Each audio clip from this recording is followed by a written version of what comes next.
Hello and welcome to Warcraft Daily for today, the 8th of October 2013. So in today's news we have a giant big 5.4 interview thing with the developers. It had Ian Hazzikostas, Cossack, and some other guy. Was it Tom Chilton? It might have been Tom Chilton, who the hell knows. Basically it was just an interview on 5.4, a whole bunch of things, and we actually got some nice tidbits out of it. Now one thing I'm going to say is awkward. Oh, there's something really awkward about it. I don't know what it was, but just the whole dynamic between the three of them at one side of the table, Morgan Webb at the other, and having these really canned questions and sort of things. I don't know, it didn't really feel that organic, but whatever. We got information out of it, and that's really all that matters. So, let's start. Now, first of all, they said that it is one of the smoothest patches they've ever done. This definitely makes sense to me. There's been no giant game-breaking problems. They didn't have, for an example, the balancing issues at the start that Throne of Thunder did. For those of you who aren't in the know, Throne of Thunder was pretty much, it was significantly harder in 10-man for quite a while, at least the earlier wings were, but not really been the problem with Siege. So far, it just seems like they've done a fantastic job of having the balance right, and just nothing breaking, and it's always nice when things don't break. Now, there is a little bit of a cool thing to say on that later. So, yeah, there's that. Now, early they noticed that there was a lot of players going to one spot, specifically the Celestial Arena. Now, apparently this was especially prevalent in Europe, where there were a lot of high population servers. Now, not only that, but Europeans, this is even the quote, Europeans have more hardcore raiders. So, pretty much everyone wanted to go get their legendary cloak, and there was giant problems. Also, the EU time zones are really compact, so the server loads were massive. And this pretty much meant that there was a crap ton of people converging on the Celestial Arena, and the reason, actually, that they nerfed the bosses first week, if you remember, they were taken down to 79 million health instead of 350 odd, and that was just to get people in and out of there as quick as possible so the servers didn't crash and burn. I think that was definitely a very intelligent design solution to the problem. That's definitely preferable to having, servers breaking and shit like that, so all good. Now next, they said that they like to trickle content into players a little bit more slowly to keep things sane, and that's why the Brawlers Guild was done in the way it was. Now the Brawlers Guild, you can only fight one boss at a time, it's not instants, and everyone takes turns. So if everyone was able to go there day one, it would have been crazy. That's why they did the whole invitation system, so that it would sort of make sense, and also did help with the whole Fight Club vibe, which I think was one of the nicest aspects of the Brawlers Guild. Funny, I need to go back there, actually. And now that I have the gear to face roll half of it. So there's that. Now, let's talk about some PvE stuff, more raiding, that kind of thing. So awarding the legendary cloak was different this time, since they used to do it at the end of the patch. It would have been usable after the content was defeated, which doesn't really make much sense. Also, with it being the last tier of the expansion, getting the legendary cloak and then having it being replaced quite quickly in the next expansion pack wouldn't really have been fun, because you wouldn't have got to use it in raid content. So that's pretty much the reason why they gave us the legendary cloak a little bit closer. Now, one thing that's interesting is, there's a whole bunch of cloaks still in Siege, so perhaps maybe they were originally planning on giving it a little bit later, but then they kicked it back, because honestly, they may as well have just had one or two cloaks off of Mercius and just have that be it. No more cloaks for the rest of the raid, because most of the people who are doing a lot of raiding there are going to have the legendary cloak. Anyway, there's that. So next, for Flex. They said that it solves two problems. Now, in Wrath of the Lich King, they essentially had 3 difficulty levels because 10s were easier. And in Cataclysm, they brought the 2 difficulties of 10 and 25 together to one difficulty that awarded the same level of gear. And they did that by making 10 harder. Now, at the time they were driven by fairness, 10-player people wanted to have more challenge and the appropriate awards, which is fair enough.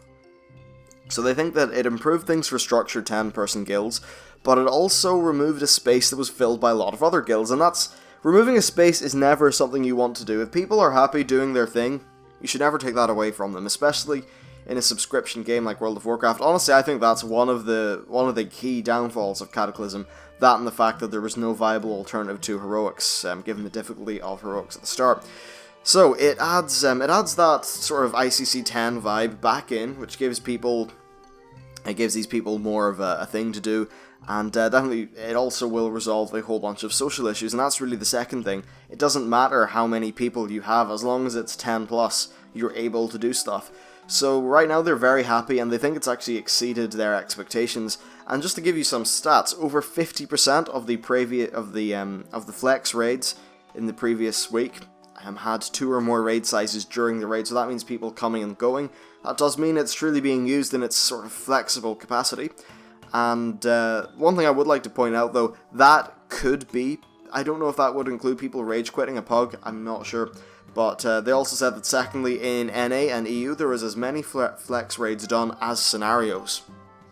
Now that just means, like a scenario, you click a button, there's no organization needed, you go into the thing, you're done.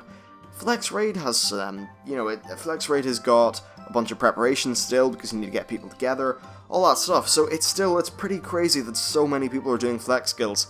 It really seems like the guilds who would have just been like, oh look, a new raid, maybe we'll do boss 1 for the fun, but we won't really bother with the rest of it because it's not really content that's for them.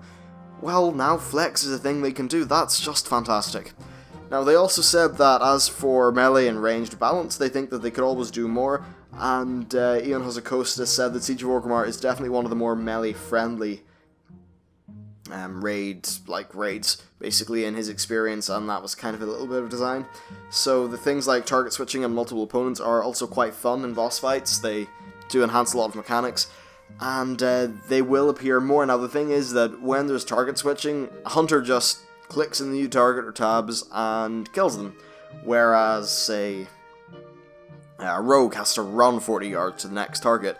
So that's a little bit of an issue at the minute, and well, it's something they can't really fix. Right now what they need to do is just add more things than melee are good at, as opposed to taking away from what ranged is good at, I guess. Now also the Timeless Isle, let's just talk about PvE stuff. They said the Timeless Isle is a template for endgame world content, and that there may actually end up being more structure in zones like this over time. Now I think that's very important. Right now the Timeless Isles is great for the first 2 or 3 weeks of exploring, but after that, why the hell would you go back? There does need to be more structure, and if they're adding sort of structured goals that unlock or open up over time, I think that's going to give a lot more longevity to the place. Just as long as they don't make it like 15 dailies a day, which I know they won't do.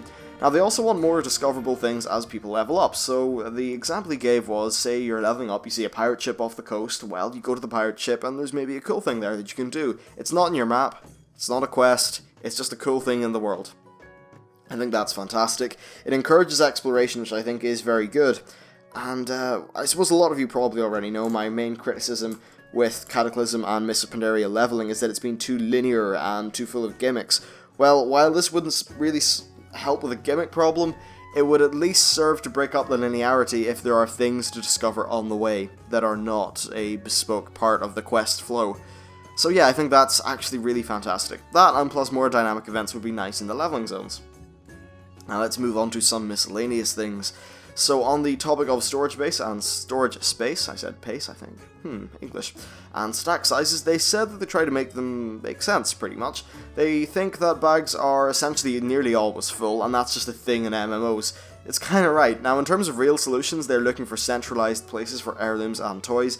In Mists of Pandaria, they did give us a lot of toys and random items like that. And while, okay, they're kind of cool for 2 minutes, they just sit in your bag. But you don't know if you want it later, so you won't delete it, so it's just stuck there.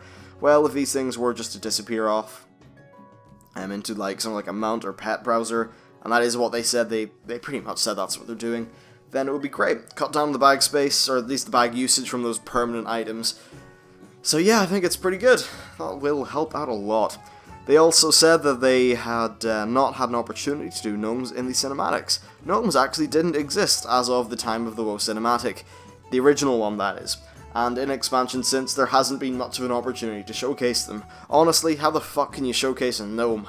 I mean, well, let's just go. Burning Crusade, maybe that was the only place they could have done it, because it was still the older style of trailer, but Wrath was like a story trailer, there's no gnomes in that. Cataclysm was a story trailer, no gnomes with that. Mists of Pandaria, it was kind of a story trailer, no gnomes in that, and also, like, do they really want the expansion? First of all, you have Kung Fu Pandas, and then you have these crazy little gnome people. What's that going to look like to everyone? I know that that's not the thing they should necessarily care about, but imagine the QQ there would have been for that. Now, let's move on to some other things. There's a new patch coming. It's called 5.4.1 and has a new Recruit a Friend system, which will be in the game, and when I say in the game, I literally mean an in-game feature. There are going to be multiple rewards, such as a new mount, some of the old mounts, pets, and some things we have not seen. And the way this works is that they give you a token whenever you recruit a friend, and you can spend that token on one of these new things.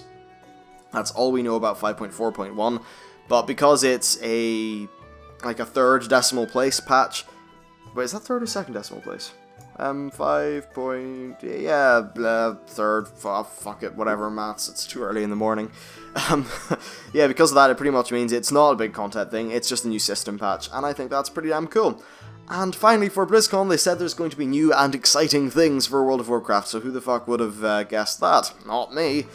BlizzCon, you'll be fun. I won't sleep that weekend, because I'll be busy bringing you lot videos. Anyway, that's it for today's show, hope you enjoyed it. Thanks for watching, and I'll see you next time.